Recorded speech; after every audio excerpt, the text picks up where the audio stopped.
دا اوس هم زمونږ په دې ذهنو کې څه کسان چې دي هغه مسین دي چې کله موږ هغې باندې اول اوچتو نو اکثر خلک وایي اوس قرار شي به خراب شوي یا اوس مشینري نشته دی حکومت نشي کولی دغه چې زمونږ کوم مړي روک دي نو د دې دا مطالبه موږ وکړو کوو نه کوو چې وکړو دا به څوک پوره کوي تاسو چې په کوم نظر ګوره چې تر کومه پورې به دا خلک دغه خپل مړو پسې جاړي او خفه وي بیا ستاسو تعلق دغه د قلم او د لیکلو سره دی همیشه تاسو ډېر ښایسته ښایسته کلمونه لیکلي دي په دې حالت اوس ګار شوي څه کلام مو لیکلی دی که نه هغې تپوس کومه دا کیدای شي د دې موقع مناسبت نه وي خو تاسو دا راتګ او په لاس راتلی چې دا غنیمت ګڼم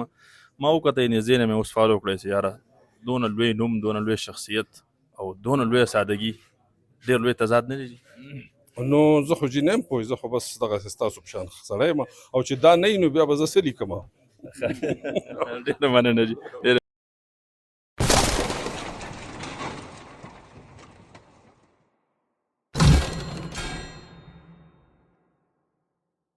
بسم الله الرحمن الرحیم السلام علیکم ورحمۃ اللہ وبرکاتہ قدرمنو کتونکو تاسو ګورئ همدم ټي وي زه یم ستاسو کوربه شفیع الله پروګرام هم نظر سره یو ځل بیا ستاسو خدمت کې حاضر یو موږ دا وخت یو ځل بیا چاګم کې موجود یو ډېر محترم جیو شریف خان صاحب د حجره کې ناست یو کوم چې د هغې اکټیویټیز به تاسو کتلي وي دا ولې ورځ نواله سره د خپلو بچو د هغې منډې تړلې هغه زموږ د مخې دي ډېر لویه خواري کړې ده او نن بیا یو ځل د پښتنو فخر عباسین یوسفزۍ صاحب چې دی نو شانګلې ته او بیا خاص کر چاګم ته تشریف راوړی دی ورسره ډېر محترم د چکې سر زلند ستوری نواز محمود صاحب هم شامل دی زموږ د علاقې ډېر سپین ږیري او درانه مشران چې دي دې محفل کې ناست دي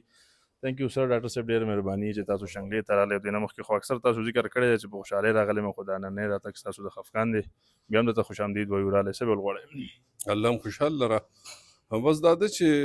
یو قدرتي آفت دی او قدرتي آفت کې مونږ ټولو له یو ځای کېدل پکار دي د یو بل په کار راتلل پکار دي د چا د لاسو خپو وس کېږي ما کتلي په دې سیلاب کې ما کتل چې چا بیلچې راوړې لارې ازادولې چا پیسې راوړې خلکو له ورکولې چا خوراکونه راوړي کورونو ته رسول د چا چې کورونه نو تنبوان راوړي چا نو پکار دا ده چې هر څوک خپل خپل کردار ادا کړي او مونږ ټول د یو بل یو مونږ د یو بل نه بغیر نیمګړي یو مونږ د یو بل نه بغیر هیڅ هم نه یو نو نن په ما سخته ده سبا په تا سخته ده داسې په یو بل باندې راځي نو یو بل ته مونږ ولاړ یو پخوا که ستاسو یاد وي زمونږ ثقافت د پښتنو داسې دی چې غم ښادۍ کې یو بل ته ولاړي په غم کې د غم کور اډو خبر هم نه یو د کلي خلک هر څه سنبالوي دغسې په ښادۍ کې د ښادۍ کور خبر هم نه او هغه ټول د کلي خلک ولاړ څه سنبالوي نو دا زموږ دستور دی چې یو بل له به ځو خو دا ده چې دا ډېره لویه حادثه وه ډېره غټه حادثه وه او په دې باندې یوازې دا نه چې دا غمجن خلک چې دي د دیو سینه ټپول دي دیو ته چې یاره مونږ ستاسو ملګري یو دا د غمجنو خلکو د چا چې کورونه وران شوي دی کورونه آبادول دي کم سړکونه چې مات شوي دي یختنګی ټول ګډوډ پروت دی په یختنګي کې بلا ځای کې غرونه راښویدلي دي او هغه همغسې تشه لاره پکې جوړه شوې ده پراته دي نو د دې ټولو علاج چې دی د حکومت ذمواري هم ده کم ان جی اوز چې راځي هغې ته ډېره مننه او ډېر احترام لرو ځکه چې هغه زموږ د خلکو مرسته کوي په هر ډول باندې نو پکار دا ده چې دا سړکونه اول بحال کړی شي د دغه خلکو کورونه بحال کړی شي د دغه خلکو زړونه آباد کړی شي نو انشاءالله تعالی چې هیڅ مسله نشته د الله د طرف نه یو آفت دی او مونږ د الله تعالی په کړو صبر لرو ډاکټر صاحب تاسو مننه کوو تاسو ټول زموږ په شریکه یې تاسو صرف د پېښور نه یې زه به دا ووایم چې تاسو د ټولو پښتنو په شریکه یې د شنګلې دا خلک چې ناست دی خوشحاله خو تاسو ډېر زیات شو چې تاسو رالی دغه ګیله به هم لرو چې یاره ډېر لیټ نه شوی وجه څه د دې وجه وه یو وجه خو دا وه چې زه کله د آفت راتلو نو زه په افغانستان کې وم نو د هغې نه چې کله راغلم نو نیغ لاړم بونیر ته په بونیر کې چې څه کېدی شو ملګرو له منډې تړلې هغه وکړو بیا مینګوره سوات بیا د هغې نه پس زما په ذهن کې دا و چې یاره باجوړ ته هم ځم تر اوسه پورې باجوړ ته لا نه یم تللی خو نواز خان را سره یو هفته مخکې خبره وکړه چې یاره دغسې مونږ څه ملګري غواړو چې د سیلاب ځپلو مرسته وکړو خو په شانګله کې اول دی بیا به وروستو نور علاقو ته وځو نو ما ورته وویل چې یاره لږې لیټ کا زه دې ورځو کې نه یم اوزګار او بیا چې کله زه اوزګار شم نو یو ځای به لاړ شو نو بس الله دې خوشحاله لري نواز خان د هغه د وجې نه زما د وجې نه د هفته لیټ هم شو د هر څه نو بس دا ده چې کوتاهي شوې ده خو ما ته دا اندازه وه چې هغه بنیادي هغه کم ابتدایي فرست ایډ چې هو خلکو ته رسېدلی دی یعنې خلکو سر په سوري شوی دی ډوډۍ موډۍ شوې ده ډېر مړي چې دي هغه راوتي دي او هغه دفن شوي دي او د هغې هغه خدمت شوی دی نو دا د الله دې د ټولو خلکو سره ښه شي چې څوک په کم وخت او په کم ځای کې مدد کولی شي نو پکار ده چې وکړي. ستاسو دا سوچ ډېر زیات ښه و، لکه اکثر خلک راشي نو هغه ایټم ورکوي، نان ایټم یا چې کوم خوراک یې هغه راوړي، تاسو کیش پرایز ورکړه، دا ډېر زبردست سوچ و. دا خیال مو څنګه راغی او د دې به څه اثر دا کمالونه ټول د نواز خان دی. نواز خان سوچ چې و دا و چې یاره پکار دا ده چې کیش ورکړی شي. دا نور څیزونه به د چا یا ضرورت یا به نه چاته به لږ ضرورت وي، چاته به ډېر وي، چاته به بالکل نه وي. او پیسه داسې څیز دی چې هغه پې که ځان له کور جوړوي، که ځان له پې جامې پیزار کوي، که ځان له پې خوراک کوي، که د بچو منډې ترډې پې کوي، نو دا کیش زیات ښه دی. او زه ټولو خلکو ته دا اپیل کوم چې کله هم امداد ورکوئ نو د کیش په شکل کې ورکوئ. د هغې وجه دا چې د دغه سیلاب ځپلو خلکو څه مجبوریانې دي، څه ضرورتونه دي، نه موږ ته پته نه لګي. او ډوډۍ چې ده د ډوډۍ ذمواري خو الله اخیستې ده، خو د هېڅ چا غم هم مه کوئ، الله یې کوي. ډاکټر صاحب زموږ د عمر نه زیات تاسو په قلم باندې د پښتنو خدمت کړی ده، چې کومه سانحه راغلې ده او تېره شوه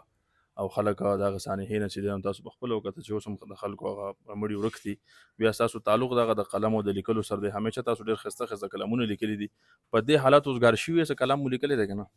دا شاعري داسې شی دی چې دا لکه د صحافت په شان سمدستي نه کېږي. دا چې کله ذهن کې یو واقعه پخه شي او پکې د ذهن په بټۍ کې سم وخت وشي نو د هغې نه پس په یو شکل کې راوځي. نو وخت په وخت پې لیکلی کېږي او لیکو به. دا زموږ دردونه دي، دا زموږ تاریخ دی. او شاعر ادیب چې دی نو دا د خپلې علاقې د خپل دور مورخي تاریخداني دی چې په شاعرۍ کې څه لیکلي دا د دغه دور بې رویه بې ریا تاریخي. په دې کې دروغ نه وي، په دې کې ورسره د ده محبتونه شاملي. او دا چې څه لیکي نو هغه ټول د تاریخ برخه جوړیږي. تاریخدان درباري هم کېدی شي خو شاعران درباریان نه وي. دا اوس هم زموږ په دې ځایونو کې څه کسان چې دي هغه مسین دي، او چې کله موږ هغې باندې اواز اوچتوو نو اکثر خلک وایي اوس قرار شی به خراب شوي یا اوس مشینري نشته دی، حکومت نشي کولی. دغه چې زموږ کوم مړي روک دي نو د دې دا مطالبه موږ وکړو که ونه کړو، او چې وکړو دا به څوک پوره کوي؟ تاسو چې په کوم نظر ګوره چې دا تر کومه پورې به دا خلک دغه خپل مړو پسې جاړي او خفه وي؟ داسې دی چې دغه کوم مړي هسې مذهبي خلک به پې زیات خفه وهېږي، خو چې کوم د خټو ګټو خاورو لاندې شوي دي نو هسې به هم د خاورو لاندې کېږي، بله لاره خو شته نه. خو که فرض که قبر معلوم شي نو ډېره غوره خبره وي. پکار دا ده چې وشي، خو دا ده چې موږ ته ځای نه دی معلوم چې دلته دی یا دلته دی یا هلته دی. نو د دې هېڅ پته نه لګي چې کوم ځای کې دی. که اندازه وي نو خلک د اندازې مطابق بیا لاس خپې ووایي، خو مطلب چې اندازه نه وي نو بیا ګرانه شي. نو زه ګڼم چې زمونږ انجام ټول هم دغه خاورو ته تلل دي، یا په قبر کې پروت یا په شګو کې پروت. دغه زمونږ ژوند دی. خو که دا دی اندازه کېدی شي چې ولټولی شي او دې ځای کې امکان لري نو بیا ښه ده، بیا ښه خبره ده. ما په بونیر کې هم وکتل چې زما د یو ملګري د کورنۍ یو دوه کسان ورک دي، ډېر پسې لټون شو خو تر اوسه هېڅ پته ونه لګېده. نو افسوس دا دی چې پکار دی چې آخري خدمات وشي، دعا وشي، خو موږ به په شریکه باندې دا دعاګانې تل تر تله کوو چې الله تعالی دې دغه شهیدانو مرتبې اوچتې کړي او الله تعالی دې پاتې شونو له صبر ورکړي. اخیری تپوس کومه دا کېدای شي د دې موقع مناسبت نه وي، خو تاسو دا راتګ او په لاس راتلی چې دا غنیمت ګڼم. ما وکته یې نږدې نه مې اوس فالو کړی چې یاره دونه لوی نوم، دونه لوی شخصیت او دونه لویه سادګي ډېر لوی تضاد نه دی. نو زه خو جې نه یم پوه، زه خو بس دغسې ستاسو په شان سړی یم، او چې دا نه وي نو بیا به زه څه لیکم. ډېره مننه جي، ډېره مهرباني.